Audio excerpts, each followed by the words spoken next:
I'm about to save you from making the biggest investing mistake of 2026. Here's what most people don't realize. 93% of retail investors who build their own portfolio fail to beat a simple index fund. Not because they pick bad investments, but because they overcomplicate everything. They buy 15 different ETFs, they rebalance monthly, they chase performance, and they end up with a Frankenstein portfolio that underperforms, overpays on fees, and keeps them up at night. But what if I told you that you only need 5 ETFs? 5. That's it. By the end of this video, you'll have the exact blueprint to build a portfolio that works, whether the market goes up, down, or sideways. And you'll understand why it works, not just what to buy. Let's get into it. The complexity trap. Look, I get it. When you first start investing, the paradox of choice is overwhelming.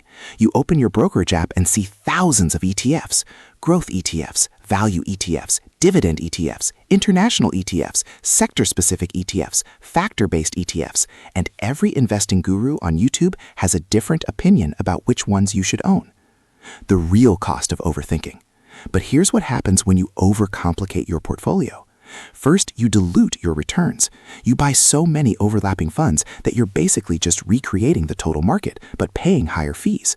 Second, you create decision paralysis. Every time the market drops, you second-guess yourself. Should you rebalance? Should you sell the losers? Should you double down? Third, you waste time. Time you could spend building your career, your business, or your skills, the things that actually create wealth. The investing giants like Jack Bogle didn't get rich by owning 30 different funds. They got rich by owning a few incredible funds and letting time do the work. The 5 ETF framework. Here's the truth that the financial industry doesn't want you to know. You can build a world-class portfolio with just 5 ETFs. These 5 funds give you global diversification, automatic rebalancing, risk management, tax efficiency, and total simplicity. I'm going to break down each ETF, tell you exactly why it belongs in your portfolio, and show you how to combine them based on your age and goals. This isn't theory. This is the exact framework I use for my own portfolio, and it's built on decades of academic research and real-world data. Let's break it down. ETF number 1, VTI, Vanguard Total Stock Market ETF. The foundation. If you could only own one ETF for the rest of your life, this would be it. VTI owns the entire U.S. stock market, not just the S&P 500, all of it. Over 3,600 companies, from mega-cap tech giants to small-cap growth companies. Why it's essential? Expense ratio, 0.03%, basically free.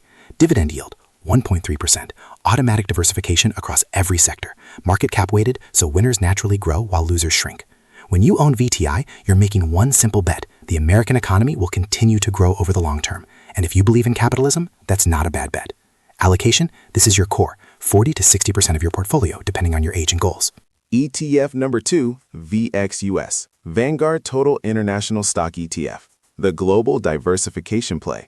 This is the ETF most Americans ignore, and it's a massive mistake. VXUS owns over 8,000 stocks from developed and emerging markets outside the United States, Europe, Asia, South America, you name it. Why you can't skip this? The U.S. is only 60% of the global stock market. International stocks are historically cheap right now. Provides a hedge if the U.S. dollar weakens. Gives you exposure to incredible growth in emerging markets. I know what you're thinking, but U.S. stocks always outperform international. Sure, they have for the last 15 years, but from 2000 to 2010, international stocks crushed U.S. stocks. Markets move in cycles. The data is clear. Adding international exposure reduces your portfolio's volatility without sacrificing long-term returns.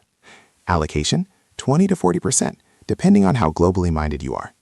ETF number 3, BND, Vanguard Total Bond Market ETF, the stability engine. Bonds are boring, and that's exactly why you need them. BND owns over 10,000 U.S. investment-grade bonds, government bonds, corporate bonds, mortgage-backed securities, the works. Why bonds matter? They stabilize your portfolio during stock market crashes. They provide predictable income. They're negatively correlated with stocks. When stocks zig, bonds zag. Currently yielding around 4% with rates elevated. Look, I know stocks are sexier, but here's the reality. The difference between investors who stick with their plan during a crash and those who panic sell is often whether they have bonds. Bonds let you sleep at night, and sleeping at night means you don't make emotional decisions. Allocation, age 20 to 30, 10 to 20%. Age 40 to 50, 20 to 30%. Age 60, plus 40 to 50%. The older you get, the more bonds you need. Simple as that. ETF number 4, SCHD, Schwab US Dividend Equity ETF, the income and quality filter. This is where we add some spice. SCHD doesn't just own dividend stocks, it owns high-quality dividend stocks with a proven track record of consistent payouts and strong fundamentals. The SCHD advantage focuses on dividend growth, not just high yield. Low expense ratio, 0.06%, outperformed the S&P 500 over the last decade, provides tax-efficient qualified dividends. Companies in SCHD, Coca-Cola, Home Depot, Verizon, Merck. These are boring, profitable businesses that print cash. Why it works. Reduces concentration risk. VTI is heavily tech-weighted. Provides income you can reinvest or spend. Quality companies tend to outperform over time. Acts as a defensive position when growth stocks get hammered. Allocation, 10 to 20% for income-focused investors or those who want to tilt toward value and quality. ETF number 5, QQQ. Invesco QQQ Trust Nasdaq 100. The Growth Accelerator. This is your high-octane growth position. QQQ tracks the Nasdaq 100, which includes the 100 largest non-financial companies on the Nasdaq exchange.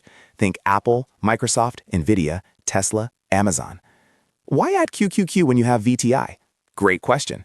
VTI already owns these companies, but QQQ gives you concentrated exposure to the companies driving innovation and economic growth. Tech and innovation focused, higher growth potential than broad market, more volatile, so only appropriate for younger investors or risk-tolerant portfolios. The trade-off? Higher returns in bull markets, bigger drops in bear markets, higher expense ratio, 0.20%. Allocation, 0 to 20% depending on your age and risk tolerance. Under 35, 15 to 20%. 35 to 50, 10 to 15%. 50 plus, skip it or keep it minimal, 5%. The perfect portfolio. Age-based allocation models. Let me show you exactly how to combine these 5 ETFs. The aggressive portfolio, age 20 to 35. VTI, 50%. VXUS, 25%. BND, 10%. SCHD, 5%. QQQ, 10%. This gives you maximum growth potential with a small bond cushion. The balanced portfolio, age 35 to 55. VTI, 40%. VXUS, 25%. BND, 20%. SCHD, 10%. QQQ, 5%. This balances growth and stability as you enter peak earning years. The conservative portfolio, age 55 plus. VTI, 30%. VXUS, 20%. BND, 35%. SCHD, 15%. QQQ, 0%. This prioritizes capital preservation and income as you approach retirement.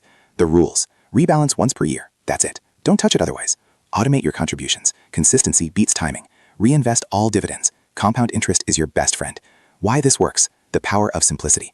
This portfolio works because it gives you global diversification, US plus international stocks, asset class diversification, stocks plus bonds, factor diversification, growth plus value plus quality, automatic rebalancing through your annual check-in, rock bottom fees, average expense ratio under 0.10%, tax efficiency, mostly qualified dividends and long-term capital gains. Most importantly, it's simple enough that you'll actually stick with it. Because here's the secret nobody talks about. The best portfolio isn't the one with the highest theoretical returns. It's the one you can stick with through every market crash, bull run, and moment of doubt. This portfolio is designed for you to set it, forget it, and get on with your life. Your next steps. If you found this helpful, here's what I want you to do right now. First, hit that subscribe button. I break down complex investing topics like this every single week, and I don't want you to miss out. Third, drop a comment and let me know which of these 5 ETFs do you already own, or if you have a different approach, I'd love to hear about it. Remember, building wealth isn't about being smart, it's about being consistent. These 5 ETFs give you a portfolio you can trust for decades. Now get out there and build your future. I'll see you in the next one.